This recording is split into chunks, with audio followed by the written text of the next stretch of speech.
வணக்கம். இன்றைக்கி பார்த்தீங்கன்னா, சரவணன் புத்திசாலித்தனமா பேசலாம். சரவணன் சொல்கிறான், "ஏப்பா போய் அங்கே வம்பிழுத்துக்கிட்டு கொண்டாந்து இங்கே வச்சுக்கலாம்" அப்படின்னு.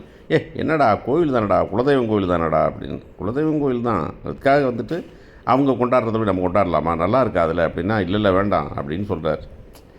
இது ஒரு விஷயத்துக்கு அவங்க முடிவு பண்ணிட்டாங்க. இப்போ நீங்கள் முடிவு பண்ணியிருந்து அவங்க வந்தால் தப்புங்களாம். ஆனால் அவங்க முடிவு பண்ணியிருக்காங்க, அங்கே போய் அதே இடத்துல நான் பர்த்டே கொண்டாடுவேன், நான் தனியாக வந்துட்டு இது போடுவேன், அன்னதானம் போடுவேன் அப்படிங்கிறதெல்லாம் ரொம்ப கொடுமையான சமாச்சாரம். அதான் சொன்ன மாதிரி தான், பாண்டியன் நல்லதான் பண்ணுறாரா இல்லை வம்புழுக்கணும்னு ப்ராமிஸ் பண்ணி பண்ணுறாரான்னு தெரியல நமக்கு. இது ஏன் மற்றவங்க யாருக்குமே புரியலை அப்படின்னு நமக்கு புரியல. கடைசியாக வந்துட்டு சுகன்யா வந்து இங்கே வந்து சொல்லிடுவாங்க தெரியுமில்ல உங்களுக்கு. அந்த மாதிரி விஷயம் வந்து சேர்ந்தோன்னே இங்கே குடும்பம் குழப்பமாயிருது. உடனே வந்துக்கிட்டு சொல்கிறாங்க, வந்து இப்படி அவங்க வந்து வராங்களா, அவர் அன்னதானம்லாம் போடுறான். அன்னதானம் போடுறானா, என்ன நம்ம வெறும்பாயிலா அன்னதானம் போடுறானா, நம்ம என்ன அந்த வெறும்பாய் சோறு இல்லாமல் கிடக்கிறோமா அப்படின்னா, எப்போ அன்னதானம் உனக்கு போடலடா, கோயிலில் தான்டா போடுறாங்க, உனக்கு என்னடா பிரச்சனை அப்படின்னா, என்னது நான் அப்படி மானம் கட்டு கிடக்கிறேன்னா அந்த சோத்தை திங்கணுமா அப்படின்னு சொல்லிட்டு நான் கொண்டாடுறேன், அவன் கொண்டாடுவானா வேண்டாம் அப்படிங்கிறான். உடனே இடை விட்றா அப்படின்னு சொல்லிட்டு எல்லாரும் சொல்கிறாங்க, அம்மா சொல்கிறாங்க, அண்ணியை சொல்கிறாங்க, இப்போ அண்ணி சொல்கிறாங்க, பொண்டாட்டி சொல்கிறான். ஆனால் அவன் கேட்க மாட்டேங்கிறான். இவன் சொன்னான், ஏப்பா அத்தை வீடு தானப்பா, நான் அத்தையா, எப்படா அத்தையானா அத்தைன்னு சொல்லிட்டு மகனை வேற கட்டுக்கிறார். ஸோ இந்த பிரச்சனைகள் வந்து உருவாகும் அப்படிங்கிறது நமக்கும் தெரியும், நமக்கு எவ்வளோ தெரியுமோ அந்த அளவுக்கு பாண்டியனுக்கு தெரியும் அப்படிங்கிறது தான் விஷயம்.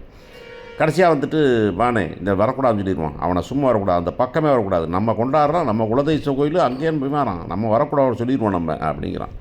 இங்கே அது குலதெய்வம் நடக்க மாதிரியே தான் அங்கே பக்கம் பார்த்தீங்கன்னா ஐயனார் கோயிலையும் குலதெய்வம் இருக்குது. குலதெய்வங்கிறது யாருக்குரிய குலதெய்வம் அப்படின்னு ஒன்று இருக்குது. குலதெய்வம் வந்துட்டு ஒரு பொண்ணு கல்யாணம் முடிச்சு போட்டால் அவங்க ஃபேமிலி குலதெய்வம் அப்படின்னு நம்ம சொல்லுவாங்க. ஆக்சுவலாக இந்த குலதெய்வம் வந்து பசங்களுக்கு உரியது அப்படிங்கிறது. அதுக்காக பொண்ணு வரக்கூடாதுன்னு நீங்கள் சொல்ல முடியுமா அப்படின்னா சொல்ல முடியாது அப்படிங்கிறதும் இருக்குது. ஸோ இங்கே இதே தான் வந்து நடக்குது. இப்போ வரக்கூடாதுன்னு சொல்ல போகிறேன்னு சொல்கிறாரு, சண்டை போகிறாரு. ஆனால் முத்துவேலு ஒத்து வரலை அப்படிங்கிறது தான் விஷயம். வானே போய் நிறுத்திடலாம் அப்படின்னாக்கா, இப்போ நான் வரலை, வேண்டாம் விட்றா, உழவு வேலு தானே, அவன் வந்துட்டு போகிறான், நம்மளை வந்து வம்புழுக்காமல் சரி தான் விட்றா அப்படின்னு உடனே இவன் கடுப்பாகி, இந்த பண்ண முடியாது, அது பண்ண முடியாது அப்படின்னு மகன்கிட்ட போய் சொல்கிறார், மகனே இது நடக்கூடாதுரா அப்படின்னு. அவனும் தான் அந்த பக்கம் சாஞ்சிட்டானே, தெரியுமே நமக்கு தான். அதனால் வந்துட்டு அவன் கொஞ்சம் லைஸாக போகலாம், அதெல்லாம் முடியாதுரா, அங்கே பண்ண முடியாது, நம்ம இப்போ அவன் போடுற சோத்தையும் சாம்பார் சோத்தையும் தயிர் சோத்தையும் எவனும் திங்கக்கூடாது, நம்ம போடுற கெட்டாப் இருந்தால் தான் சாப்பிடணும் அப்படின்னு சொல்லிட்டு அவர் முசுகி நிற்கிறாரு. தேவையா அப்படின்னு தோணுது.